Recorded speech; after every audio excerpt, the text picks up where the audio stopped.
கர்த்தருடைய பரிசுநாமத்துக்கு ஸ்தோத்திரம் உண்டாவதாக.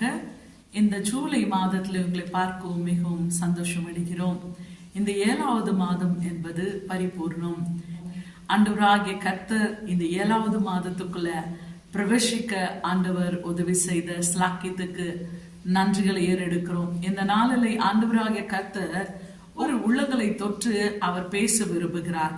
தம்முடைய வார்த்தைகளை கொண்டு அவர் நம்மளை பலப்படுத்துகிற தேவன் என்று வேதம் சொல்லுகிறது. வேதத்தை சற்று நிமிடங்கள் நம்ம தியானித்து பார்க்கும்போது பிலிப்பியர் 4ஆம் அதிகாரம் 19வது வசனத்தை நம்ம எடுத்து தியானித்து பார்க்கும்போது, என் தேவன் தன் ஐஸ்வர்யத்தின்படி உங்கள் குறைவுகள் எல்லாம் கிறிஸ்து இயேசுவுக்குள் மகிமையில் நிறைவாக்குவார் என்பது எழுதப்பட்டிருக்கிறது. ஆங்கிலத்தில் நம்ம தியானித்து பார்க்கும்போது Philippians chapter 4 verse 19 says, "But my God shall supply all your needs according to his riches in glory by Jesus Christ." இந்த இடத்துல நம்ம தியானித்து பார்க்கும்போது அப்போஸ்தலர் பவுல் சொல்லுகிற காரியம், நாம கர்த்தரிடத்திலே நெருக்கத்திலே கட்டப்பட்டு அவரோட ஐக்கியத்தினால அவரோட அன்பு நிறைந்து நம்ம வாழும் போது ஆண்டவராகிய கர்த்தர் இடத்துல கேட்க வேண்டிய அவசியமே இல்லை. அவர் நம்முடைய தேவைகளை சந்திக்கிற தேவனாயிருக்கிறார்.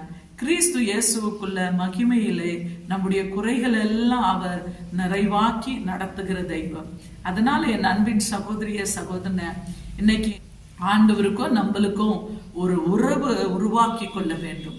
இந்த உலகத்துல இருக்கிற எல்லா உறவுகள் அறந்து போனாலும் நம்மளுக்கும் ஆண்டவருக்கும் மத்தில இருக்கிற அந்த உறவை யாராலேயே அறுக்க முடியாது.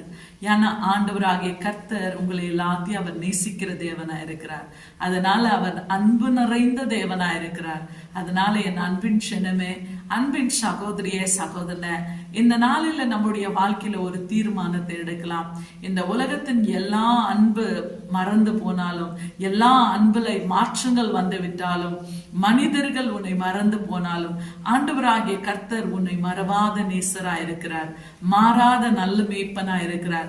அதனால வேதம் தெளிவா சொல்கிறது, தேவன் இடத்துல நம்ம ஐக்கியத்துல வாழும் போது ஆண்டவர் நம்முடைய எல்லா தேவைகளை சந்திக்கிற தேவன், ஒரு குறைவில்லாமல் அவர் நம்மளை நடத்துகிற தேவன், நம்முடைய தேவைகளை அவர் சந்திக்கிற தேவன்.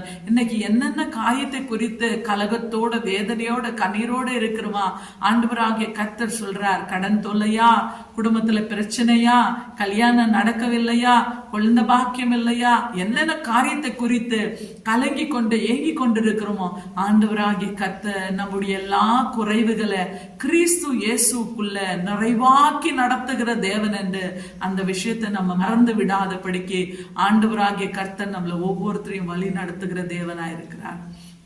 அதனால என் அன்பின் சகோதரிய சகோதரன, நம்முடைய வாழ்க்கை ஆண்டவருக்கு ஒப்பு கொடுக்கலாமா? ஆண்டவருக்கு ஒரு ஸ்தலத்தை நம்ம உருவாக்கலாமா? இன்னைக்கு நம்முடைய இருதயத்துல ஒரு ஸ்தானத்தை நம்ம கொடுக்கலாமா? ஆண்டவராகிய கர்த்தர் நம்முடைய வாழ்க்கையின் சூழ்நிலைத்தை அவர் தலைகீழியா மாற்ற விரும்புகிறார்.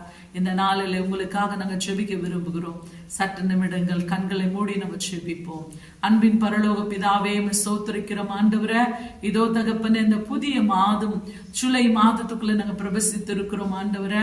ஐயா, இந்த ஜூலை மாதத்துல தகப்பனே, நீங்க கொடுத்த அதிகாரத்தை கொண்டு அந்த சராசரத்தை படித்த தேவனுடைய நாமத்தினால் ஒவ்வொரு குடும்பங்கள் ஆசீர்வதிக்கப்படட்டும் ஆண்டவரே. இந்த 7வது மாதத்துல ஆண்டவரே, குடும்பத்துல இருக்கிற பிரச்சனைகள் மாறட்டும். அற்புதமான விடுதலை கொடுப்பவர் அப்பா. மனிதனால் கூடாத காரியங்கள் உம்மால் கூடும் ஆண்டவரே. மனிதன் மேல் ரூபத்தை பார்ப்பான், நானோ இருதயத்தை காண்கின்ற தெய்வம் என்று சொன்னீர் ஆண்டவரே. இந்த நாளில் நீங்க கொடுத்த வாக்குத்தத்தத்துக்காக நன்றி. நீங்க கொடுத்த அதிகாரத்தை கொண்டு பிதா குமாரன் பரிசுத்தாவின் நாமத்தினால் ஒவ்வொரு குடும்பங்கள் ஆசீர்வதிக்கப்படட்டும் ஆண்டவரே. அன்பினால் நிரப்புவீராக ராஜா, ஐக்கியத்தினால் நிரப்புவீராக ராஜா.